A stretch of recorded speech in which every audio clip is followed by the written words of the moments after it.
আসসালামু আলাইকুম রহমতুল্লাহ। সুপ্রিয় দর্শক, আজকে আমরা কোরআন শেখার সহজ কায়দা ও তাজবিদ বইয়ের আলোকে তৃতীয় ক্লাস শুরু করব। আজকের ক্লাসের বিষয়বস্তু হচ্ছে হরকত। শুরুতে আমরা শিখেছি 5টি বিষয় শিখলে পবিত্র কোরআন পড়া যায়: হরফ, হরকত, তানবিন, সাকিন, তাসদীদ। তো 5টি বিষয়ের মধ্যে দ্বিতীয় যে বিষয়টি ছিল হরকত, আজকে সে বিষয়ে আমরা ক্লাস করব। সুপ্রিয় দর্শক, বাংলায় লেখা নিয়মগুলো ভালোভাবে মুখস্থ করো। এই পাঠে যে দুটো পেজ রয়েছে, এখানে 26 এবং পরের পেজ 27, এই দুটো পেজ আমরা মুখস্থ করব। তো মুখস্থ করার আগে আমি প্রথমে একটু বিষয়গুলোকে একটু বুঝিয়ে দিচ্ছি, তাহলে আপনাদের মুখস্থ করাটা সহজ মনে হবে। প্রথমে আসেন হরকতের পরিচয়। এক জবর এক জের এক পেশকে হরকত বলে। এক জবর এক জের এক পেশকে হরকত বলে। আচ্ছা, একটা জবর হবে, একটা জের হবে, একটা পেশ হবে। এখন জবর কাকে বলে বা জের কাকে বলে, পেশ কাকে বলে, এটা অনেক সময় আমরা চিনি না। এজন্য এই বইতে সেটারও সংজ্ঞা দেওয়া হয়েছে, যাতে করে আপনি ভুলে গেলে বা ভুল করলে আপনি নিজে সংজ্ঞা মনে করতে পারেন, অথবা কেউ আপনাকে সংজ্ঞা মনে করিয়ে দিয়ে আপনাকে সঠিকটি আবার পড়তে সাহায্য করতে পারে। তো এই জন্য প্রত্যেকটা সংজ্ঞায় খেয়াল করুন। হরফের উপরে কোনাকুনি টান, এই যে কোনাকুনি টানকে জবর বলে, কোনাকুনি টান। হরফের নিচে কোনাকুনি টানকে জের বলে, এই যে কোনাকুনি টান। হরফের উপরে ডান মাথা গোল চিহ্নকে পেশ বলে, এই যে ডান মাথা গোল চিহ্নকে পেশ বলে। শিখে ফেললাম, জিনিসটা আশা করি বুঝতে পেরেছেন। 2 নম্বর বিষয় হচ্ছে হরকত পড়ার নিয়ম। হরকত আমরা কিভাবে পড়বো? হরকতের উচ্চারণ তাড়াতাড়ি করতে হয়। তাড়াতাড়ি মানে বা জবর বা, বা জের বি, দেরি না, বা বি এরকম দেরি করে হবে না, নর্মাল বা বি বু শেষ। 3 নম্বর হচ্ছে বাংলায় হরকতের উচ্চারণ কিভাবে হবে। বাংলায় জবরের উচ্চারণে আকার, পয়েন্ট ইট, মনে রাখবেন। জেরের উচ্চারণে রস্বীকার এবং পেশের উচ্চারণে রস্যকার ব্যবহার হয়। দেখেন উদাহরণে বলে দেওয়া আছে, বুঝিয়ে দেওয়া আছে। বা জবর, বা থেকে ব, জবরের উচ্চারণে আকার, তাহলে বা থেকে ব, আর জবর হচ্ছে এই যে আকারটা, বা জবর বা।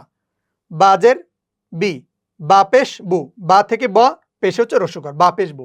তাহলে জবরে আকার, জেরে রস্যকার, পেশে রস্যকার, এটুকু শুধু মনে রাখবো ব্যাস।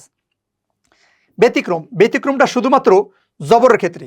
জবরের উচ্চারণের নিয়ম হলো, মাত্রই শিখেছি আকার আসবে, কিন্তু 8টি হরফে জবরের উচ্চারণে আকার হবে না, মানে আকার হবে না। নিয়ম হচ্ছে আকার হওয়ার, কিন্তু এটা ব্যতিক্রম হবে না। এখন সঠিক উচ্চারণগুলো ডান থেকে মুখস্থ, এদিক থেকে আমরা মুখস্থ করব। হ্যাঁ, এই সঠিকটাই পড়বো, ভুলটা পড়বো না আমরা। কিন্তু আমরা এটা কিভাবে পড়বো? নিচে নিচে পড়বো না, মানে এদিকে পড়বো না এদিকে পড়বো, এটা বোঝানোর জন্য এখানে বলা হয়েছে সঠিক উচ্চারণগুলো বাম থেকে ডানে মুখস্থ করুন। খ, র, স, দ, ত, জ, গ, ক। খ, র, স, দ, ত, জ, গ, ক মুখস্থ করে ফেলবো। খ, র, স, দ, ত, জ, গ, ক, 8টি ব্যতিক্রম বাস। এরপরে খাড়া জবর। খাড়া জবর কাকে বলে? জবর যদি কোনাকুনি না হয়, খাড়া হয়ে আসে, তখন তাকে খাড়া জবর বলে। জবর চলে এমন কোনাকুনি, কিন্তু এটা কোনাকুনি না, যদি এরকম খাড়া হয়ে আসে, এই টানটাই একদম সোজা হয়ে এরকম খাড়া হয়ে আসে, তাহলে তাকে খাড়া জবর বলে। ঠিক আছে? খাড়া জের, জের যদি কোনাকুনি না হয়, খাড়া হয়ে আসে, তখন তাকে খাড়া জের বলে। যেমন জেরের হওয়ার দরকার ছিল এমন, কিন্তু এটা এভাবে না হয়ে এই টানটা ধরেন এভাবে না, একদম সোজা হয়ে আসলো, খাড়া জের। উল্টা পেশ, পেশ যদি ডান পাশে গোল না হয়ে বাম পাশে গোল আসে, তখন তাকে উল্টা পেশ বলে। তো পেশের কথা ছিল এভাবে হবে, ডান পাশে গোল, কিন্তু এটা এভাবে না হয়, যদি বাম পাশ আসে এভাবে, তাহলে এটা উল্টা পেশ হয়ে গেল। যেমন বা পেশ বউ। খাড়া ও উল্টা হরকত পড়ার নিয়ম। খাড়া জবর খারাজের উল্টা পেশ হলে একালিফ টেনে পড়তে হয়। তাহলে কি হবে? বা খাড়া জবর বা। এখানে মনে রাখবেন, বা থেকে ব, খাড়া জবরের উচ্চারণে নর্মালি জবরের উচ্চারণে আকার, বাট একটু টেনে, শুধু ওই আকারটা ধরেন আর একটা আকার, বা, বাজের বি, তাহলে বাজের বি, তাহলে বা খারাজের হবে, বাজের বির পরে বি ঠিকই থাকবে, একটু রসিকা, যেটাকে আমরা বাংলা একটু দীর্ঘিকার দিয়ে একটু দীর্ঘস্বরে পড়ি, বি। বা পেশ বু, ঠিক আছে? বা থেকে ব, রস্যুকারে পেশ। কিন্তু যখন উল্টা পেশ হবে, এটাকে যখন উল্টাই দেবেন, উল্টা পেশ, তখন এই বু থেকেই দীর্ঘকার দিয়ে বু, এভাবে পড়তে হবে। তো বাস, এই পর্যন্ত বোঝানোর পরে আপনার যখন পুরো পাঠটা বুঝে ফেললেন, এবার আপনার মুখস্থর পালা। তো মুখস্থ কিভাবে পড়বেন সেটা আমি এখন দেখিয়ে দিচ্ছি। এক জবর এক জের এক পেশকে হরকত বলে। হরফের উপরে কোনাকুনি টানকে জবর বলে। হরফের নিচে কোনাকুনি টানকে জের বলে। হরফের উপরে ডান মাথা গোল চিহ্নকে পেশ বলে। হরকতের উচ্চারণ তাড়াতাড়ি করতে হয়। বাংলায় জবর উচ্চারণে আকার, জেরের উচ্চারণে রস্যিকার এবং পেশের উচ্চারণে রস্যকার হয়। নিম্নের 8টি হরফে জবর উচ্চারণে আকার হবে না। খ, র, স, দ, ত, জ, গ, ক। জবর যদি কোনাকুনি না হয়ে খাড়া হয়ে আসে, তখন তাকে খাড়া জবর বলে। জের যদি কোনাকুনি না হয়ে খাড়া হয়ে আসে তখন তাকে খাড়া জের বলে।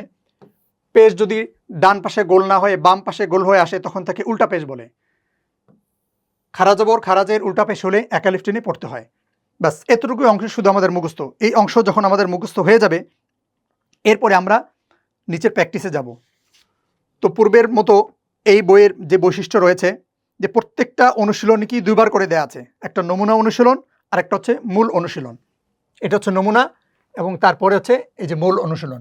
আমি আপনাদেরকে শুধু নমুনা অনুশীলনটা বলে দিচ্ছি, এটা শিখে আপনার এর আলোকে মূল অনুশীলন করবেন। একক হরফে হরকতের অনুশীলন নমুনা। হামজা জবর আ, হামজা জের ই, হামজা পেশ উ। লক্ষ্য করুন, আমরা একটু পূর্বে শুনেছি হামজা জবর আ, হামজার উচ্চারণে আসবে স্বরেয় আর জবরের উচ্চারণে আসবে আকার, তাহলে হয়েছে হামজা জবর আ।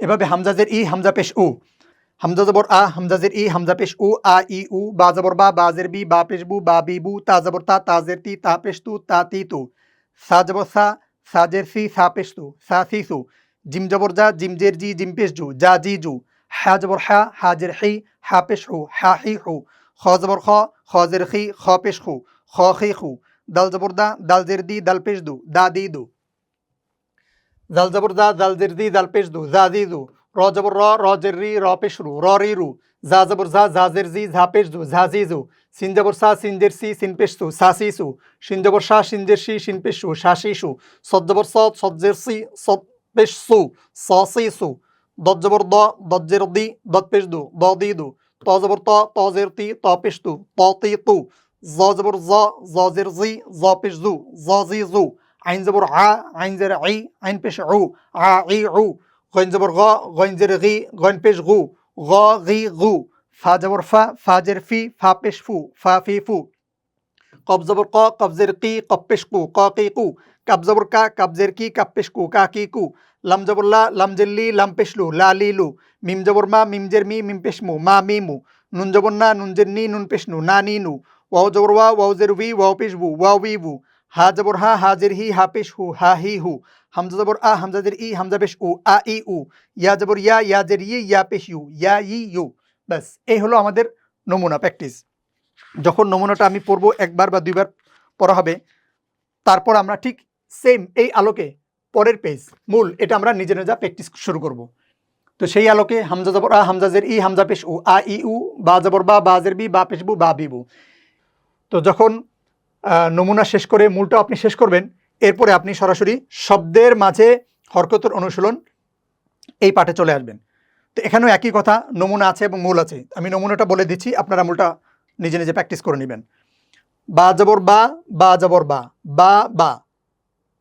এখানে আরেকটা কথা বলি, এখন থেকে আপনি একটার সাথে আরেকটা অক্ষর মিলিয়ে একটি শব্দ গঠন প্রক্রিয়া শুরু হতে যাচ্ছে। তো এজন্য বানান করে পড়ব। আরেকটা বিষয় হচ্ছে একটা অক্ষর বানান করার পর যখন আরেকটা অক্ষর বানান করব তখন পিছন থেকে আবার মিলিয়ে পড়ব। তাহলে কিভাবে? সদ জবর স, মিম জবর মা, স মা, দাল জবর দা, স মা দা। এখানে কখনো এভাবে পড়বো না, সদ জবর সা, মিম জবর মা, দাল জবর দা, সমাদা।